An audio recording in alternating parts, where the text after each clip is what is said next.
अस्सलाम वालेकुम everyone and welcome back to another video guys. आज के वीडियो में हम लोग रिएक्शन देने वाले हैं। वो वीडियो होने वाली है द कोहिस्तानी की वीडियो, जिस वीडियो का नाम है greatest general in history Khalid bin Walid Persian Empire. तो देखते हैं वीडियो रिएक्शन देते हैं। वीडियो को लाइक करना, सब्सक्राइब करना, शेयर करना, इंस्टाग्राम पर जरूर फॉलो करना। तो चलते वीडियो तक वीडियो को स्टार्ट करते हैं। रसूलुल्लाह सल्लल्लाहु अलैहि वसल्लम की वफात के कुछ ही अरसे बाद ऑलमोस्ट पूरे अरब ने पहले खलीफा अबू बकर रज़ियल्लाहु तआला अन्हु के खिलाफ बगावत का ऐलान कर दिया। लेकिन अबू बकर रज़ियल्लाहु तआला अन्हु ने बहुत तेजी से इन सारी बगावतों को अपने जनरल खालिद बिन वलीद की लीडरशिप में क्रश कर दिया।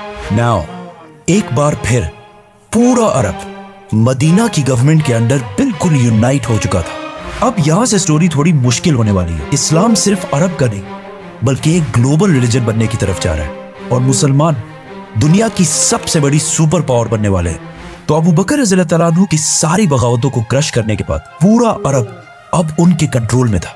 लेकिन अरब फिर भी एक डेजर्ट था और बहुत ही गरीब इलाका था और पूरा अरब यूनाइट होने के बाद भी एक सुपर पावर नहीं बन सका। असल सुपर पावर अरब से बाहर रोमन और पर्शियन एम्पायर थी। ये दोनों एम्पायर्स दुनिया की बहुत बड़ी और बहुत पुरानी एम्पायर्स थी। इस्लाम के पहले दिनों से जब मुसलमान बहुत कमजोर थे, रसूलुल्लाह सल्लल्लाहु अलैहि वसल्लम बार बार उन सख्त हालात में भी फरमाते थे कि एक दिन हम रोमन और पर्शियन एम्पायर को फतह करेंगे, जिस पर मक्का के लोग इनका हमेशा बहुत मजाक उड़ाते थे। लेकिन अब सिर्फ कुछ ही साल बाद मदीना की रियासत इन दोनों सुपर पावर्स से टकराने वाली थी और आप सल्लल्लाहु अलैहि वसल्लम की इस बात को पूरा करने के लिए अल्लाह ने पहले से प्लानिंग की हुई थी। मतलब जब मुसलमान हिजरत के बाद मदीना में आहिस्ता आहिस्ता सेटल हो रहे थे, उसी टाइम रोमन और पर्शियन एम्पायर आपस में बहुत सख्त लड़ाई चल रही थी, जिसे हम इस वीडियो में एक्सप्लेन कर चुके हैं। इन दोनों एम्पायर्स की आपस में इतनी सख्त लड़ाई हुई थी कि अब ये दोनों एम्पायर्स पहले जैसी स्ट्रांग नहीं रही थी और आपस में लड़ लड़कर दोनों सुपर पावर्स बहुत कमजोर हो चुकी थी, जिसकी वजह से ये मुसलमानों के पास बेस्ट टाइम था कि इन दोनों सुपर पावर्स को वंस एंड फॉर ऑल खत्म कर दिया जाए, क्योंकि ये दोनों एम्पायर्स इस्लाम के लिए सबसे बड़ा खतरा थे। फॉर एग्जाम्पल रोमन एम्पायर की बादशाह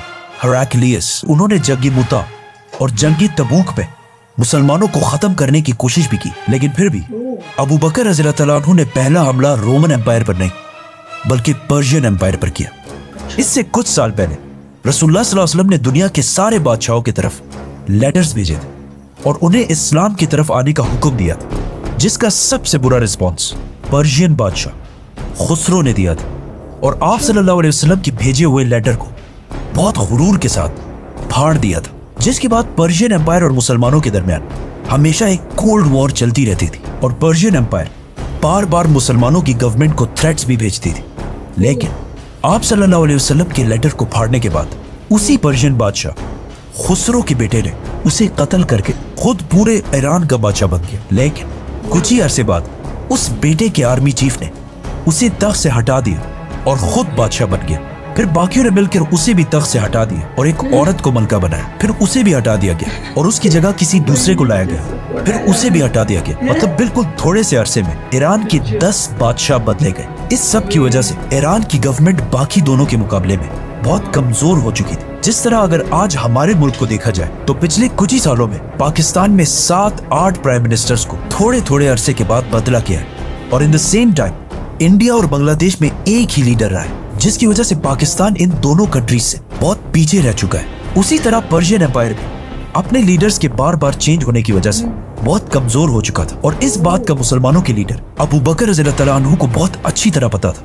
इसीलिए बगैर कोई टाइम वेस्ट किए उन्होंने 2 बड़े फैसले किए कि पर्शियन एम्पायर पर हमला करने वाली फौज में सिर्फ और सिर्फ वो मुसलमान होंगे जो खुद इस जिहाद के लिए वॉलंटियर करें और जो ना लड़ना चाहें वो ना लड़े।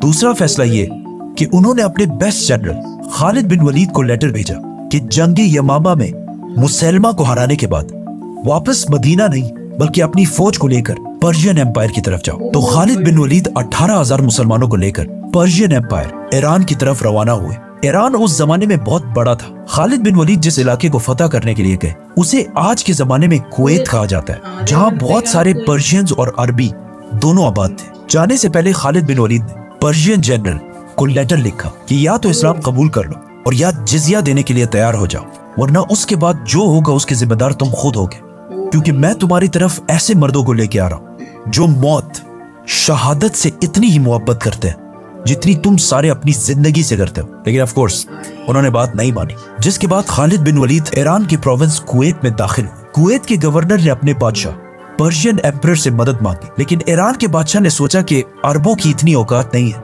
कि वो द ग्रेट पर्शियन एम्पायर से लड़ सके, तो उन्होंने मुसलमानों की फौज को इतनी अहमियत नहीं दी और अपने गवर्नर की एक्स्ट्रा फौज के साथ मदद नहीं की। सुपर पावर पर्शियन एम्पायर के बादशाह ने मुसलमानों को उसी तरह लाइटली लिया जिस तरह 9/11 के बाद सुपर पावर अमेरिका ने अफगानिस्तान को लिया था और 20 साल जंग के बाद भी बहुत बुरी तरह हार गए थे। ईरान कोई छोटी सी एम्पायर नहीं थी, बल्कि पिछले हजारों साल से दुनिया की सबसे बड़ी सुपर पावर्स में से एक थी, जिसकी लड़ाई हमेशा वेस्ट में रोमन एम्पायर्स के साथ होती रहती थी। और अरब की पिछले हजारों साल से कभी भी इतनी हिम्मत नहीं हुई थी कि वो पर्शियन एम्पायर के सामने सर उठा सके, क्योंकि इस्लाम से पहले अरब कभी यूनाइट हुआ ही नहीं था। ईरान के बादशाह की इस गलती से मुसलमानों को बहुत ज्यादा फायदा हुआ और 18,000 मुसलमान फुल स्पीड कुवैत के पहले शहर कजीमा की तरफ रवाना हुए।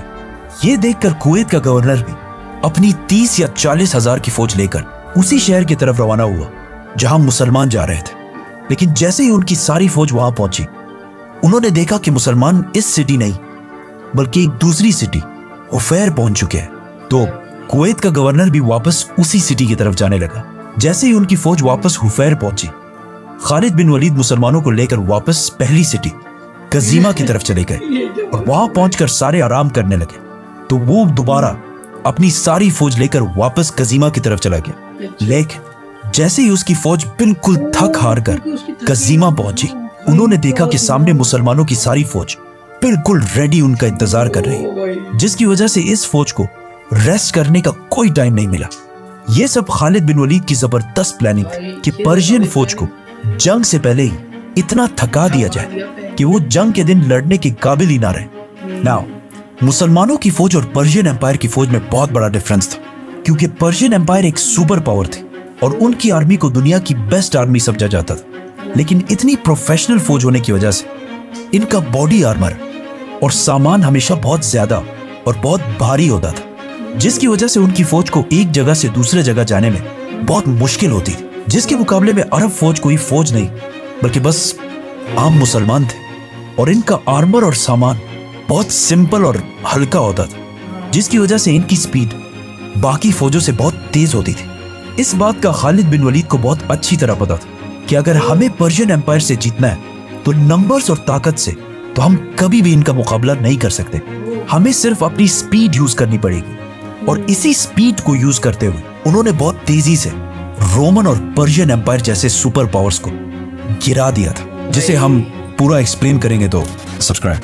आखिर पर्शियन फौज और मुसलमानों की फौज तारीख में पहली दफा आमने सामने हुई। सबसे पहले ईरान के जनरल अपनी फौज से आगे बढ़े और मुसलमानों के जनरल खालिद बिन वलीद को अकेले लड़ने का चैलेंज दिया, जिस पर पर्शिया की आर्मी जोर जोर से नारे लगाने लगी। लेकिन उन सारों ने देखा कि मुसलमानों की फौज से ऑलमोस्ट 7 फुट का आदमी तलवार लेकर उनकी तरफ बढ़ रहा है, क्योंकि बॉडी के लिहाज से खालिद बिन वलीद को हजरत उमर का ट्विन समझा जाता है। मतलब कहा जाता है कि जब वो घोड़े पर बैठते थे तो उनके पैर ऑलमोस्ट जमीन को टच कर रहे होते और हजारों लोगों के क्राउड में अपनी हाइट की वजह से आसानी से दिख जाते थे। खालिद बिन वलीद रज़ी अल्लाह ताला उस पर्शियन जनरल से लड़ने गए, लेकिन पर्शियन फौज से अचानक 2 लोग आकर अपने जनरल के साथ मिल गए। लेकिन फिर भी खालिद बिन वलीद ने सिर्फ एक और मुसलमान की मदद के साथ इन तीनों को खत्म कर दिया और इसी के साथ दोनों फौजों ने हमला कर लिया। पहले जंग थोड़ी सख्त हुई, लेकिन पर्शियन आर्मी बगैर किसी जनरल के लड़ रही और सामने मुसलमान इंसानों की तारीख के सबसे बड़े जनरल्स में से एक खालिद बिन वलीद की लीडरशिप में लड़ रहे थे, जिसके बाद मुसलमानों ने उन्हें क्रश कर दिया और ये सारा इलाका फतह कर लिया। पर्शियन बादशाह ने मुसलमानों की तरफ एक और फौज भी भेजी, खालिद बिन वलीद, और मुसलमानों ने उन्हें भी खत्म कर दिया। और इस तरह ईरान का बहुत इंपॉर्टेंट प्रोविंस कुवैत अबू बकर रज़ी अल्लाह अन्हु के कंट्रोल में आया और पहली बार इस्लाम अरब से निकलकर एक ग्लोबल रिलीजन की तरफ जाने लगा। आज दुनिया में 2 बिलियन मुसलमान हैं और कहा जाता है कि दुनिया में ऐसा एक सेकंड भी नहीं गुजरता कि कहीं ना कहीं दुनिया के किसी कोने में आजान ना दी जा रही हो। लेकिन आखिर इस्लाम इतना बड़ा रिलीजन बना कैसे, ये हम सब के लिए समझना बहुत इंपॉर्टेंट है। So subscribe. ओ भाई यार, तुम लोग बताओ क्या, मेरे को तो मजा आ गया भाई। और इसके भी और भी पार्ट्स बनाएंगे, और तुम लोगों को तो मजा आ रहा है। मेरे को लग रहा है इस सीरीज पे ना व्यूज इतना आने रहा है, लेकिन मेरे को मजा बहुत आ रहा है इस सीरीज को बनाने में। और बड़ा मजा आ रहा है, बड़ी बहुत बढ़िया चल रही है। और तुम लोग बताओ, तुम लोग कैसी चल रही लग रही है। और भाई खालिद बिन वलीद भाई, तुम देखो हाइट, भाई घोड़े पे बैठे हैं तो पैर तब भी जमीन पर टच हो रहा है, इतनी बड़ी हाइट माशाल्लाह। और तुम लोगों ने देखा कि कैसे खत्म करा पर्शियन एम्पायर की, पूरी पता चलेगी पर्शियन एम्पायर की कि क्या सीरीज है, क्या कैसे पूरे पर्शियन एम्पायर को खत्म करा, फिर कैसे रोमन एम्पायर को खत्म करा। तो वो सारा सब कुछ पता चलेगा अभी आगे चल के। तो उसके लिए सब्सक्राइब कर देंगे हम, सब्सक्राइब तो मैंने कर ही रखा है, जब वीडियो आएगी तब रिएक्शन बना देंगे। अभी तुम लोग बताओ, तुम लोगों को कैसा लगा वीडियो, पसंद लाइक करना, सब्सक्राइब कर देना, शेयर कर देना, इंस्टाग्राम पर जरूर फॉलो कर लेना। बाकी बताओ तुम लोग अपना ओपिनियन कमेंट सेक्शन में बताना, ठीक है जी। बाकी मैं चलता हूँ, peace, I love and bye.